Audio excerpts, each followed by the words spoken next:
Before we start, I want you to do something for me. Close your eyes for a second. No, actually, keep them open. You're watching a video, but I want you to think of the last time you didn't tell someone something. Not a lie, exactly. Just a gap, a space where the truth should have been, and you left it empty instead. Now imagine living inside that gap for 412 days. That's not a random number. That's how long Maya Whitfield carried a secret so small it could fit inside a single sentence, and so heavy it nearly buried a 9-year marriage. Here's the thing nobody tells you about betrayal. The damage doesn't start when it's discovered. It starts the moment you decide to keep it. Every day after that is just interest, compounding, quietly, on a debt only one person knows exists. This is her story. And by the end of it, I want you to ask yourself the question she couldn't answer for over a year. Is silence really protecting the people we love? Or is it just a slower way of losing them? Let's get into it.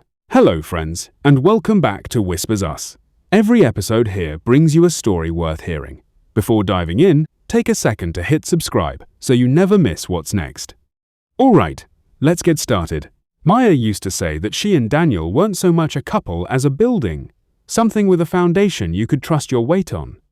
They'd met in a graduate seminar neither of them wanted to be in, bonded over a shared hatred of the professor's grading scale, and married 2 years later in a backyard wedding that ran 40 minutes late because Daniel's dog refused to walk down the aisle without eating the flower petals first. 9 years in, they had a rhythm. Sunday mornings were pancakes and bad reality TV. Wednesdays were no phones at dinner. A rule Daniel broke constantly and Maya enforced with theatrical outrage that always ended in laughter. He left sticky notes on the bathroom mirror, dumb ones. "You're doing great! Also, we're out of milk!" And she kept every single one in a shoebox she never admitted to keeping. Her co-workers used to tease her about it, the way she'd light up mid-meeting reading a text from him that was almost certainly just a photo of their cat wearing a sock. Friends called them, half-jokingly, the least dramatic couple we know. Maya used to wear that label like an achievement. He wasn't a perfect man. He hummed off-key in the shower. He had opinions about parking that were, frankly, unhinged. But he was steady. And Maya, who had grown up in a house where nothing ever stayed the same for long, had built her entire sense of safety around that steadiness. There was a year, early on, when that steadiness got tested for real. Maya lost her job 8 months after the wedding, and for a while, money was tight enough that they ate the same lentil soup 4 nights a week and pretended to find new things to say about it. Daniel never once made her feel small for it. He picked up a second freelance gig, cancelled his gym membership without being asked, and on the night she finally cried about it, really cried, the kind that comes from somewhere old, he just sat on the bathroom floor next to her and said nothing at all, which turned out to be exactly the right thing to say. That year became a kind of proof text for both of them. We can survive hard things. We already have. It's part of why, years later, the idea of telling him something difficult felt less like an obvious next step and more like an unnecessary risk to something that had already been tested and had already held. Which is exactly why what happened at the conference in October didn't feel like betrayal while it was happening. It felt like nothing at all. She was in Denver for a 3-day industry conference, the kind with bad coffee and worse lanyards. Daniel was 7 states away, home with a head cold, and their cat, who he texted her updates about with alarming seriousness. Biscuit has looked at the door 4 times. I think she misses you. I also miss you. Send help, or at least soup recipes. On the second night, there was a dinner.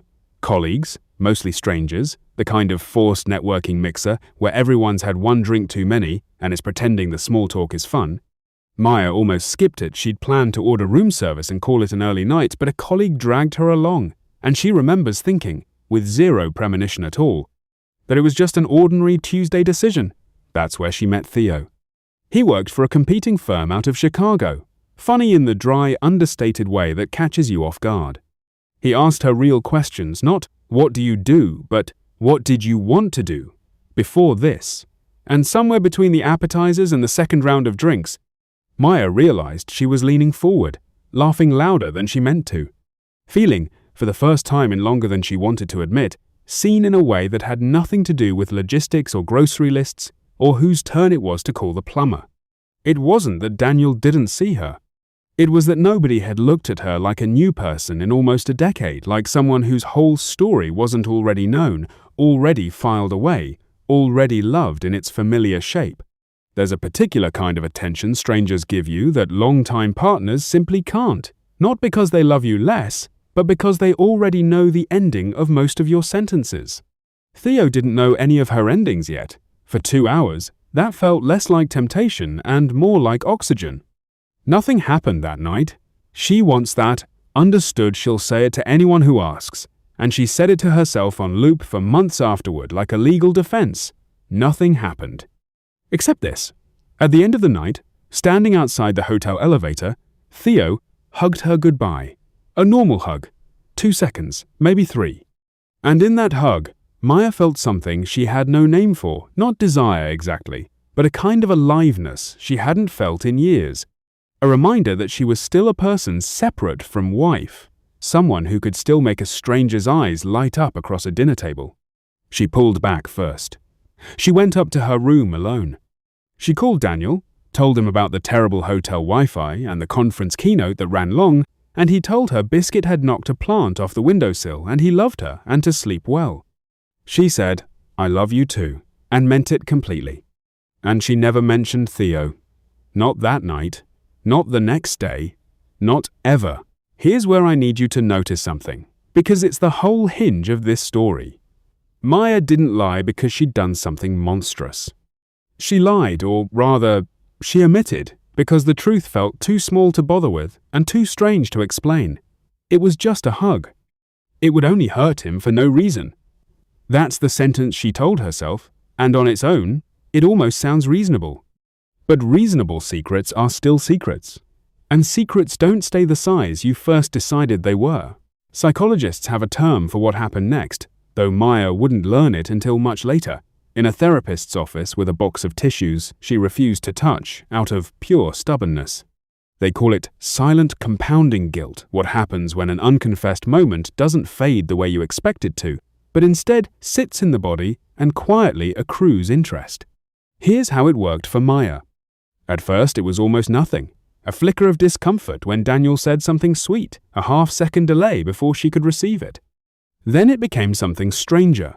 She started being more affectionate, more generous with compliments, more eager to plan date nights, more likely to reach for his hand in public.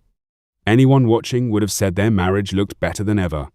But Maya knew the truth. Even if she wouldn't say it out loud, the affection wasn't coming from abundance. It was coming from debt. Every kind thing she did for Daniel now had a second, quieter purpose underneath it: proof. Proof to herself that she was still a good wife. Proof that could be presented, if some invisible court ever convened, as evidence. "See, nothing is wrong here. Look how much I love him." That's the cruelest part of carrying an unspoken thing. It doesn't just live in you, it starts living between you and the person you love, like a third presence in the room that only you can see. When Daniel said, "I love you," across the kitchen island, Maya heard herself reply, "I love you too," and, for the first time in 9 years, felt a strange half-second of distance between the words and the meaning. Not because she loved him less, she loved him achingly, desperately more, in the way people love things they're afraid of losing. But now there was a performance layered over the feeling, a tiny gap between what she felt and what she said, and that gap, even at half a second, was new, and it scared her more than the hug ever had. She started noticing things about herself she didn't like. She flinched when Daniel mentioned Denver in passing. "How was that conference again? Was that the one with the terrible hotel?" And covered the flinch with a joke about the coffee. She began, without meaning to, keeping a kind of mental inventory of every small thing Daniel did right, as if collecting evidence for a case that hadn't been filed yet. He remembered to feed Biscuit before she asked. He complimented her cooking twice this week. He cancelled poker night to take care of her when she had the flu. Each entry felt like both a genuine appreciation and a quiet plea bargain proof, gathered in advance, for a version of herself that might one day need to argue she'd still been a good partner the whole time. She caught herself avoiding eye contact during sex, not out of anything physical, but because eye contact felt like it required an honesty she wasn't sure she still had access to. She snapped at him once, sharply, over something absurd he'd left a cabinet door open. That was it. That was the whole crime. And then cried in the bathroom afterward, because she knew the anger wasn't really about the cabinet. It was about the 412 days, ticking upward, one at a time. There was a night in the spring, 5 or 6 months in, when her best friend Renee poured 2 glasses of wine and asked, completely offhand, "You good? You've seemed kind of far away lately." And Maya sat there with the truth right at the base of her throat. She could feel it, physically, like something that wanted out. And instead, she laughed and said work had been stressful. Renee believed her, because there was no reason not to.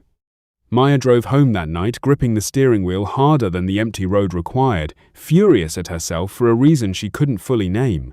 It wasn't just that she'd lied to Renee. It was that she was becoming someone who lied easily now, smoothly, without her voice even catching, and that fluency frightened her more than the original hug ever had. The intimacy changed too, in ways too subtle for Daniel to name, but too persistent for Maya to ignore. She started keeping the lights off more often. Not out of shyness, she'd never been shy with him, but because darkness meant she didn't have to manage her face, didn't have to worry that something in her expression might give away the ledger she was keeping. Afterward, lying next to him in the dark, she'd feel his hand find hers automatically, the way it had for 9 years, and she'd think, he still doesn't know he's holding hands with someone who's been lying to him for half a year. That thought never got smaller. It just got quieter, the way anything does once you've lived with it long enough to stop flinching at first contact, which, she would later realize, is its own kind of danger. Here's a question for you before we go further. If you were Maya, if genuinely nothing physical happened, just a hug and a feeling you couldn't quite name, would you tell your partner? Drop a yes or a no in the comments. I'll come back to this later, because Maya's answer might surprise you. Secrets, once buried, have a way of resurfacing at the worst possible moment, not because the universe has a sense of humor, but because a hidden thing takes up more space in your mind than you realize, and space that crowded eventually spills over. It happened at a dinner party 8 months later. One of Maya's co-workers, a woman named Priya, who'd also been at the Denver conference, was telling a story about the trip, the bad coffee, the keynote that ran 40 minutes over, and casually mentioned, "Oh, and remember that guy Theo who was so into you, Maya? Chicago Theo? He asked about you for weeks after." The table laughed.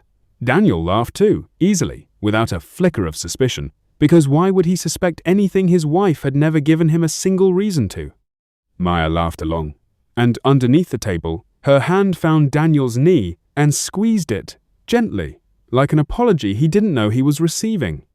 But something had shifted. Later that night, washing dishes in a silence that felt louder than usual, Daniel asked, not accusingly, just curious, "Who was that guy again, Theo?" And this was it. This was the moment. A door, cracked open by someone else's careless comment, standing right in front of her. Maya's mind moved fast in that half-second faster than she expected, running through outcomes like a spreadsheet. She could tell him now, casually, folded into dish soap and a dripping colander, and maybe it would land as nothing at all, a funny non-story about a guy who apparently had a small crush at a boring conference. Or she could tell him now and watch 9 years of trust reroute itself around a single sentence she couldn't take back. The dish in her hands felt suddenly very heavy. She set it down slower than necessary, buying herself 2 extra seconds she didn't know what to do with. "Just someone from the conference," Maya said. "Not a big deal." Which was true, and also the 413th lie of her mission in a row. She lay awake that night, Daniel's breathing slow and even beside her, and felt something she hadn't let herself feel in months. Relief, mixed with disgust. Relief that the door had closed again. Disgust that she was relieved, because what kind of person feels relief at successfully hiding something from the man she loved? That night, for the first time, Maya let herself really look at what she'd built. Not a marriage with one small, unspoken thing in it. A marriage where she now flinched at conference small talk, monitored her own face during casual conversations, and felt her chest tighten every single time Daniel said the word Denver. She wasn't protecting him anymore. She was protecting the lie. And somewhere in the last 8 months, without ever making a conscious decision to do it, she had started treating her own husband like someone who needed to be managed instead of loved. That distinction, managed versus loved, was the moment everything cracked open for her. Here's where I want to slow down, because this is the part of the story that isn't really about Maya anymore. It's about you. Every person carrying something unspoken reaches a fork in the road, usually late at night, usually when they're too tired to keep performing. On one side, keep carrying it, hope it dissolves on its own, bet everything on nobody ever finding out. On the other, say the thing out loud and risk losing, in one conversation, everything you spent 9 years building.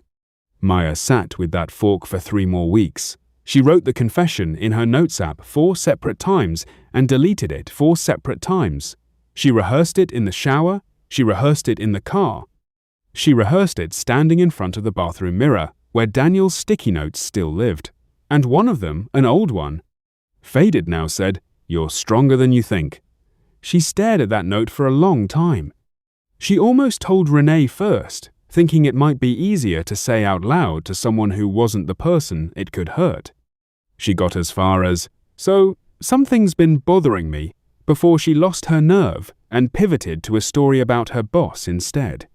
Some part of her understood, even then, that practicing the confession on someone safer wasn't actually preparation. It was just another way of postponing the only version of it that mattered. The math kept circling back to the same uncomfortable place. The debt was owed to Daniel specifically, and no amount of rehearsal with anyone else was going to pay it down. Okay, remember that question from earlier? Whether you tell your partner about something that technically wasn't cheating? I want you to hold on to your answer, because here's what actually happened. Comment below. Do you think Maya told him? And more importantly, do you think she should have?